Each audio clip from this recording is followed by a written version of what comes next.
ओम शांति। अति प्यारे सदा विश्व कल्याणकारी, सदा बच्चों की अच्छाई को सोचने वाले बाप दादा आज बच्चों को क्या वरदान दे रहे हैं। डेट 4 मार्च 2022। वरदान है चारों ही सब्जेक्ट को अपने स्वरूप में लाने वाले विश्व कल्याणकारी भव। चारों ही सब्जेक्ट को अपने स्वरूप में लाने वाले विश्व कल्याणकारी भव। हम सभी जानते हैं हम ईश्वरीय विश्वविद्यालय में स्टूडेंट हैं, तो पढ़ाई तो पढ़ रहे हैं। लौकिक में भी जब स्कूल जाते हैं तो पहले ज्ञान लिया जाता है, पढ़ाई लिया जाता है। उस पढ़ाई को समझना पड़ेगा।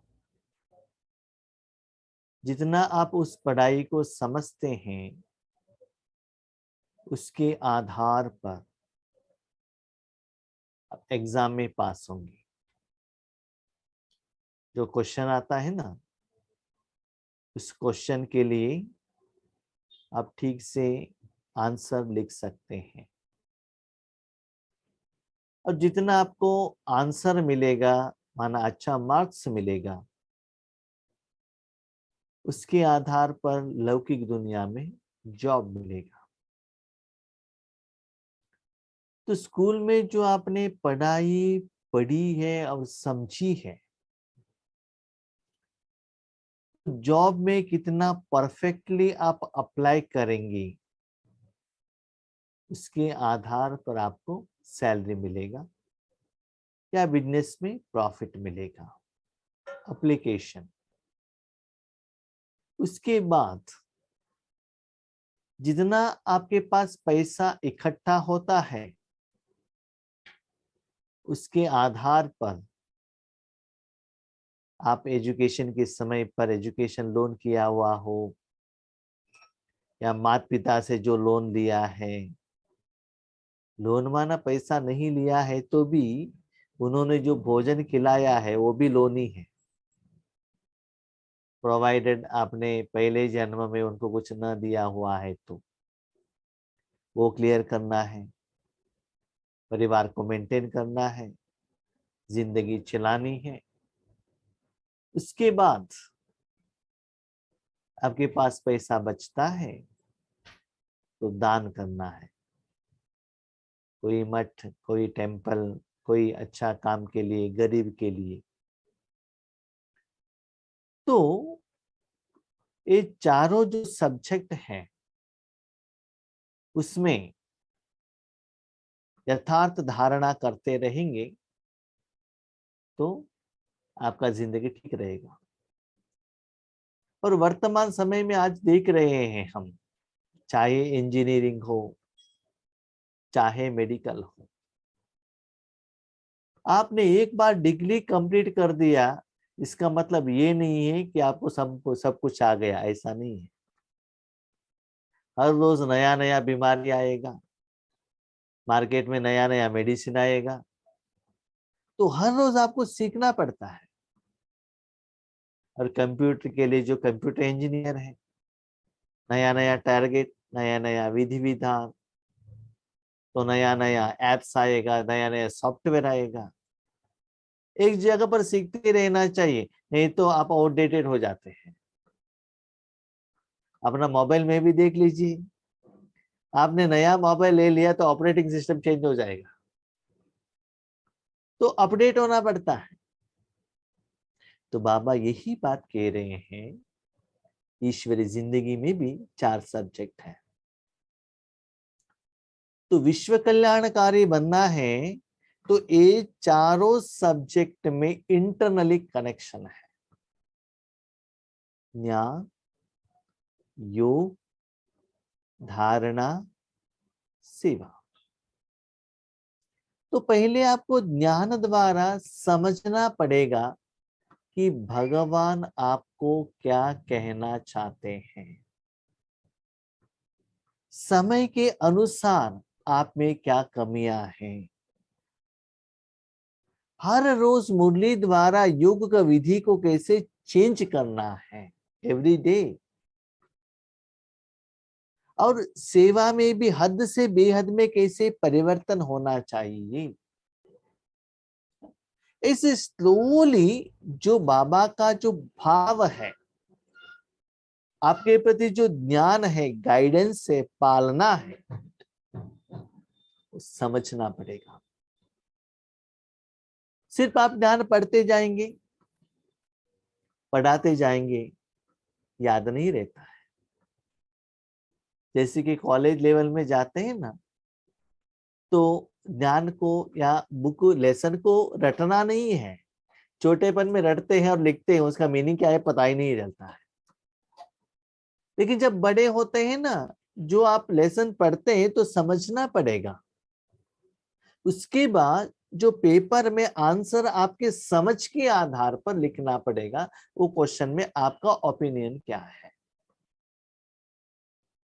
तो ऐसे ही हर रोज जो बाबा ज्ञान देते हैं, ज्ञान का गहराई देते हैं, उसमें जो सीक्रेट कहते हैं वो समझना पड़ेगा। लेकिन वो कब समझ में आएगा? उसमें जो बाबा योग के विधि विधान कहते हैं, एवरीडे जो बाबा का स्टाइल चेंज हो जाता है। वो आप जब फॉर एग्जांपल वरदान जो बाबा हर रोज देते हैं, उसकी तरफ स्टडी कीजिएगा, उस दिन प्रैक्टिस कीजिएगा, तब वरदान क्या है आपको पता चलेगा। जब वरदान आपका हो जाएगा तब आपको ज्ञान समझ में आएगा। सिर्फ आप ज्ञान सुनते रहेंगे, योग में वरदान को कन्वर्शन नहीं करेंगे। आप जानते हैं वरदान कब मिलता है? योग के बिना तो वरदान नहीं मिलता है। सिर्फ आपने ज्ञान सुन लिया और वरदान का जो विचार सागर मंथन का क्लास 4 बार सुन लिया तो वरदान आपका नहीं होगा। वरदान में जो विधि बाबा ने कहा है वो उस दिन आपको अप्लाई करना पड़ेगा। एप्लीकेशन ठीक होगा तभी वो वरदान उस दिन आपका हो जाएगा। लौकिक में भी देखिए, कोई भोजन बनाने का कला देखने से, सुनने से, किसी ने किया हुआ वो देखने से, उन्होंने बनाया हुआ खाने से मुझे बनाने को आता है ये मतलब नहीं है। आप खुद बनाइए, जो जैसे कहा है वो सो वैसे बना के खाइए और खिलाइए, तब वो विधि, वो फॉर्मूला आपका हो जाएगा। तो ऐसे ही हर रोज जो ज्ञान है, विज्ञान बाबा कहते हैं, माना योग में, माना मन द्वारा उस फार्मूला को अप्लाई करके योग में कन्वर्शन करना है। योग है कमाई। आत्मा 5000 साल में संगम युग में ही कमाई करता है। भले आपके पास कितना भी पैसा हो, लेकिन कैसे यूज करना है वो भी तो जानकारी चाहिए। तो आपने अमृत वेले योग किया, राइट, ठीक है। उसके बाद आधा घंटा गुस्सा किया, व्हाट इज द यूज? जो योग किया वो चला गए ना, अभी भी माइनस में चले गए। तो योग जो है, या उस दिन का ज्ञान है, या उस दिन का बाबा ने कमियों के बारे में बताया है, उस दिन के डे टू डे लाइफ में हर कर्म में एप्लीकेशन, धारणा करना है। जब तक वो कमाई में कन्वर्शन नहीं होता है, जैसे कि हमारे पास बहुत पैसा है तो अच्छा कपड़े पहन सकते हैं, पैसा ज्यादा है तो कार पर जा सकते हैं, पैसा ज्यादा है तो अच्छा आइटम लेकर खरीद के रख सकते हैं, पैसा ही नहीं है तो कैसे लेंगे?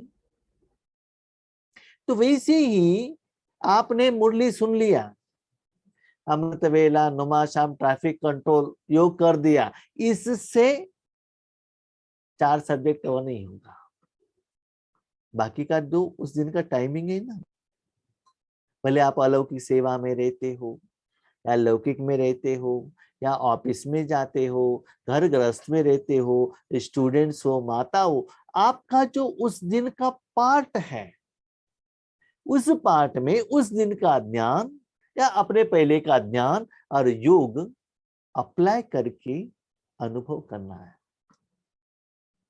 उसके बाद धारणा करने के बाद जो प्रोडक्ट आता है ना, रिजल्ट्स आता है ना, फल आता है ना, वो आपको खाना भी है और बाकी लोगों को खिलाना भी है।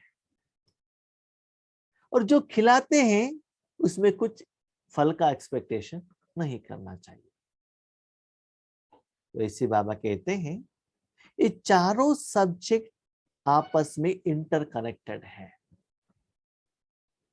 जो बच्चे विश्व कल्याणकारी बनना चाहते हैं,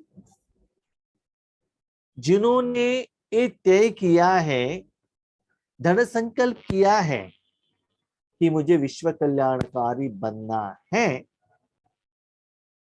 उसके आधार पर ज्ञान भी वो उसी स्वरूप में लेंगे।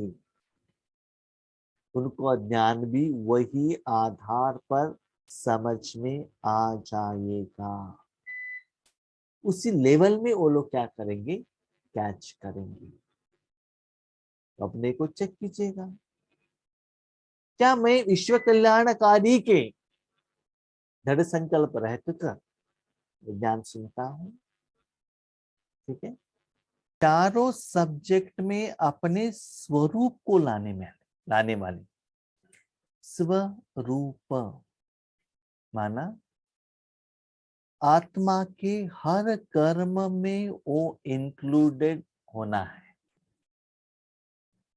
जैसे कि हम बाबा के घर में आते हैं तो क्या करते हैं? మనము బాబా ఇంటికి వచ్చినప్పుడు ఏం చేస్తాము? तो बाबा कहते हैं बच्चे ओम शांति कहते हैं ना, नहीं तो बैज पहनते हैं ना। तो वो विधि विधान, वो संस्कार हमारे स्वरूप में आ जाता है। जैसे कि शादी में जाते हैं तो कैसे कपड़ा पहनना है, टेम्पल में जाते हैं तो कैसे कपड़ा पहनना है। तो शरीर के रूप में वो कर्म कैसे इंक्लूडेड होता है कि ज्ञान रहता है ना। जैसे कि बड़े लोगों के साथ कैसे बात करना है, गवर्नमेंट लोगों के साथ कैसे बात करना है, ये सभी अनुभव से पता चलता है ना। तो वैसे ही ईश्वरीय विश्वविद्यालय में आपने जो पढ़ा है, लिया है, अनुभव है, वो आपके हर कर्म में निराकार रूप में इंक्लूड होना चाहिए। ऐसा नहीं कि 1 घंटा आपने मुरली पढ़ लिया वो अलग है और मेडिटेशन अलग है, थर्सडे बाबा के घर में जाते भोग लेते हैं वो अलग है। नहीं, जो आपने लिया है वो अभी से प्रैक्टिस करना है, क्योंकि वो प्रैक्टिस आगे का 2500 साल चलना है। इसलिए चेक कीजिएगा वो स्वरूप। हम ज्यादातर क्या करते हैं मालूम है, ज्ञान को स्वरूप में लाते हैं लेकिन मन में नहीं लाते हैं, तन में ज्यादा लाते हैं। तन को व्हाइट कपड़ा पहनाओ, तन को बैज लगाओ, तन को ये मत खिलाओ, वो मत खिलाओ, तन को अमृत वेले उठा कर रखो। तो तन के रूप द्वारा हम बीके कहलाने में और दिखाने में कि मैं ब्रह्म कुमार कुमारी हूं, ऐसे हम जाते हैं। हम ये नहीं कह रहे गलत है, ये नहीं कह रहे हैं, वो भी ठीक है, लेकिन उससे भी ज्यादा मन और आत्मा में वो परमात्मा का एजुकेशन का रूप आना चाहिए। देखिए, जो पेशेंट हॉस्पिटल में जाते हैं ना, डॉक्टर के स्टेथोस्कोप देखकर, कोट देखकर, उनका सर्टिफिकेट देखकर, बिल्डिंग देखकर नहीं जाता है। भले उन्होंने फटा हुआ कपड़ा पहना है तो भी उनका मेडिसिन से तबीयत ठीक हो जाएगा तो लोग वहां क्यों लगेंगे ना। तो आत्मा के अंदर जो प्रॉब्लम सॉल्व करने का जो काबिलियत है, अनुभव है, उसके आधार पर धारणा आगे का जिंदगी निर्भर होगा। इसलिए बच्चे चेक करो, अब चारों सब्जेक्ट में पास विथ ऑनर हो रहे हो। पढ़ाई की जो 4 सब्जेक्ट हैं उन सब का 1-2 के साथ संबंध है। जो ज्ञानी तो आत्मा है वह योगी तो आत्मा भी अवश्य होगा। ज्ञानी तो आत्मा ऐसा नहीं कि जो ज्ञान अच्छा सुनाता है वो ज्ञानी तो आत्मा, ऐसा आप डिसाइड नहीं कर सकते हैं। ज्ञानी तो आत्मा कौन है? तो बाबा के हर ज्ञान को अपने जिंदगी में अप्लाई किया है। मन आत्मा स्वरूप में रहता है, परमात्मा माना परमात्मा स्वरूप में रहना चाहिए। बाबा ने बिंदु स्वरूप कहा तो 1 सेकंड में बिंदु स्वरूप में जाना चाहिए। बाबा ने कहा ज्ञान सुनाने के लिए रेडी होना चाहिए। कर्मणा सेवे के लिए कहते रेडी होना चाहिए। तो जैसे बाबा कहते वैसे रेडी। ज्ञान का हर पॉइंट का अनुभवी और उस स्वरूप में सिद्ध होने के लिए उतना निरंतर अभ्यास। तो ज्ञानी तो आत्मा है वह योगी तो आत्मा भी अवश्य होगा, क्योंकि ज्ञान के आधार पर योग समझ में आएगा, योग के आधार पर ज्ञान समझ में आएगा। मैंने मेरी जिंदगी में देखा है जो योग का स्टेज होता है ना, वो क्या है ज्ञान से समझ में आता है। ज्ञान में जो बाबा कहते हैं योग द्वारा समझ में आता है, वो अप्लीकेशन करने से। और अभी मैं देख रहा हूँ वो वरदान के लिए थोड़ा पहले मुझे पढ़ना पड़ता है। भले वरदान कल का है लेकिन वो स्थिति मुझे उसी दिन आ जाता है। जब मैं पढ़ लेता हूं ना उसी समय आ जाता है। फॉर एग्जाम्पल आज वरदान पढ़ रहे थे, उसके ऊपर धारणा का एक पॉइंट था। क्या था? आज का दिन माया से घबराना नहीं है। ठीक है, आया था। अभी देखिए बीच में करंट चला गया तो याद आ गया, हाँ माया से घबराना नहीं है, वो पॉइंट याद आ गया तो मन शांत रहा। बाबा ने कहा ना घबराना नहीं है। तो उस समय वो पॉइंट याद आना चाहिए और धारणा करना चाहिए। That is the beauty. आपका मन विचलित ना हो, टेंशन में ना हो, तो आगे क्या होने वाला बाबा जानते ही ना, इसलिए वो एडवांस में आपको क्या करता है, वार्निंग करते हैं। वो याद भी आना चाहिए और समय के अनुसार जिस विधि से बाबा कहते हैं वो धारणा भी करना चाहिए। That is a testing paper. ऐसे नहीं कि लास्ट 1 सेकंड में मिल जाएगा, ऐसा नहीं है। कभी भी आ सकता है टेस्टिंग पेपर। उनको कहते हैं ज्ञानी तो आत्मा और वो योगी तो आत्मा भी है। जिसने ज्ञान योग को अपनी नेचर बना दिया। निष्ठा में नहीं ऐसे बैठना, ऐसा नहीं, नेचर माना नेचुरल हो गया। जैसे कि क्या होता था ना, हम स्टार्टिंग में जब बाबा के बच्चे बने उतना हिंदी तो नहीं आता था, तो इंटर स्टेट में जाना पड़ा, थोड़ा हिंदी सीखने लगे। अभी तो इतना आसान हो रहा है। पहले तो सब्जेक्ट की तरफ थोड़ा अटेंशन रखना पड़ता था, अभी भी रखना है। 98% फ्री है, 2% रखना पड़ता है कभी कभी। तो क्या होता है ना, नेचर बन जाता है।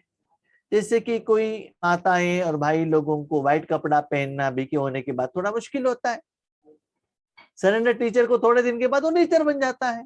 पहले क्या होता है, दुनिया वाले क्या कहेंगे, क्या सुनेंगे, लेकिन थोड़ा समय के बाद लोग को ऐसे भी सुनने दीजिए ना, उससे अपने मन को क्या कर लेते हैं, चेंज कर लेते हैं। इससे ज्ञान योग उनका क्या होगा, नेचर इजी, सहज सरल बन जाएगा। उसके कर्म नेचुरल युक्त युक्त व श्रेष्ठ होंगे। किसके आधार पर? ये 4 सब्जेक्ट के आधार पर श्रेष्ठ होंगे। स्वभाव, संस्कार, धारणा स्वरूप होंगे। खुद भी धारणा करेंगे और साथ ही आत्माओं के लिए भी धारणा करने के लिए निमित्त बनेंगे, साधन बनेंगे, प्रेरणा भी देंगी।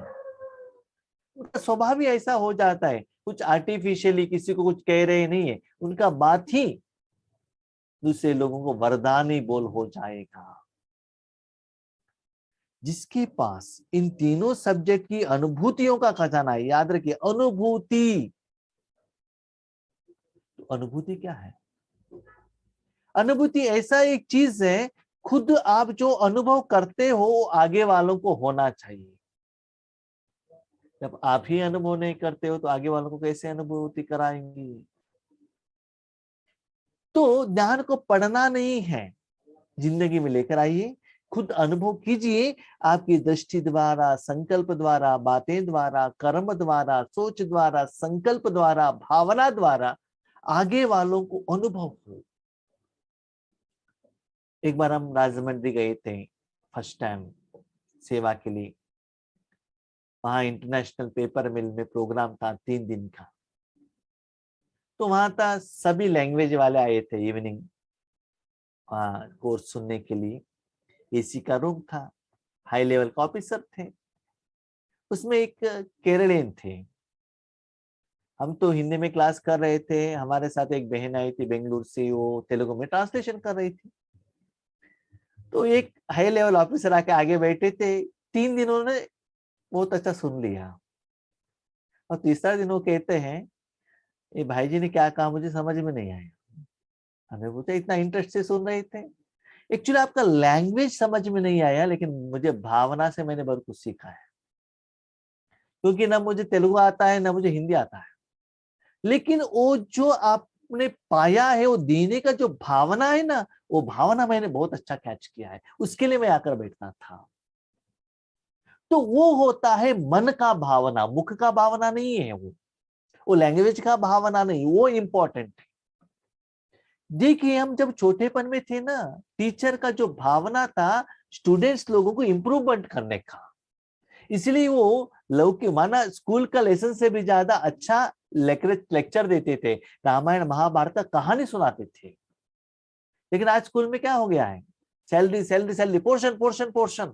एक एकेडमिक ईयर में 4 बार कंप्लीट करो, 15 बार एग्जाम करो, 25 बार एग्जाम करो, तो बुक के अंदर ही घूम रहे हैं 98%, 97%। तो पहले हमारा पोर्शन ही कंप्लीट नहीं होता था, लेकिन कितना अच्छा वो अंदर से भावना रहता था। हम कहते थे वो टीचर तो बहुत अच्छे हैं, किसके आधार पर? स्टूडेंट के ऊपर जो भावना है, प्यार है, इंटेंशन है। तो यही बाबा कहते हैं, बच्चे स्वभाव संस्कार धारण करो और बाकी लोगों को देने के लिए भी निमित्त बनो। जिनके पास इन 3 सब्जेक्टों की अनुभूतियों का खजाना है, वह, बहुत सुंदर वर्ड, मास्टर दाता अर्थात सेवादारी स्वतः बन जाते हैं। ये तीनों जब समझ में आएगा, उनको समझ में आएगा इसमें मेरा कुछ है नहीं, सब भी बाबा का ही है।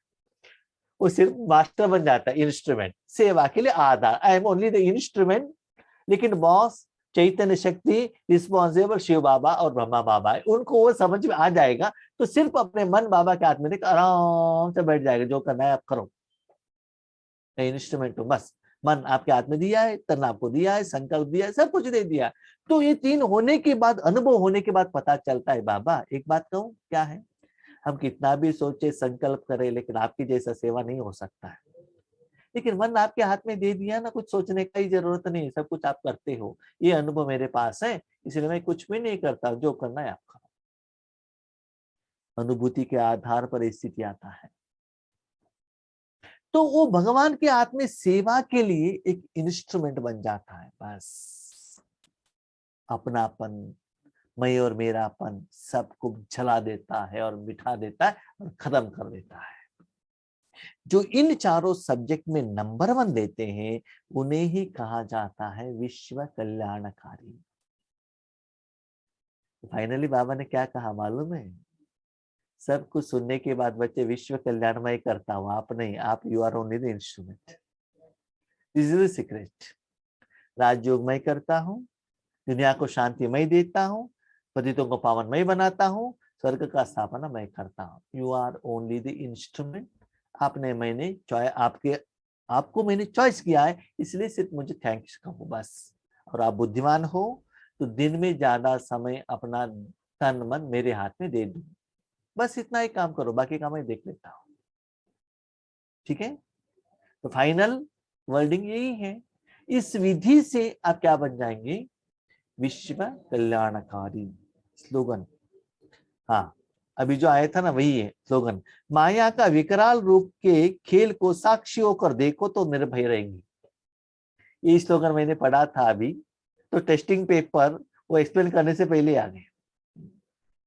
बीच बीच में करंट जाना आना क्यों जाता है, नहीं, साक्षी होकर देखो, निर्भय हो जाओ, क्योंकि सुना है ना, मन में है ना, पढ़ा है। इसीलिए क्या होता है, उसी समय पर वो टेस्टिंग पेपर आ जाता है। तो वो है माया का विकराल रूप, उसके प्रभाव में मत आ जाइएगा, सिर्फ साक्षी होकर। यस ठीक है, हम क्या कर सकते हैं, नेक्स्ट क्या ऑप्शन है वो सोच लीजिए, बस मन को डिस्टर्बेंस मत कीजिएगा। देखिए ये तो सिंपल है, करंट आना जाना, आगे आगे आपके आगे युद्ध होगा, लोग मर जाएंगे, बहुत कुछ हो जाएंगे। ये छोटा छोटा है, क्योंकि फर्स्ट स्टैंडर्ड का एग्जाम है, सेकंड स्टैंडर्ड का है, अभी भी फाइनल एग्जाम आने वाला है, उस समय में भी निर्भय रहना है। तो पहले क्या होता था ना, ऐसे कहाँ भी युद्ध हो रहा है तो उसकी तरफ हम मन लगाते थे। अभी जो हो रहा है ड्रामा के अनुसार पक्का हो रहा है, तो मुझे क्या करना है, शांत, बस बाबा का शक्ति को देना है, बस टेंशन नहीं लेना है। तो ज्ञान हमको कितना सिक्योर करता है, कितना सेफ करता है, और बाबा हमको कितना प्रोटेक्शन करते हैं।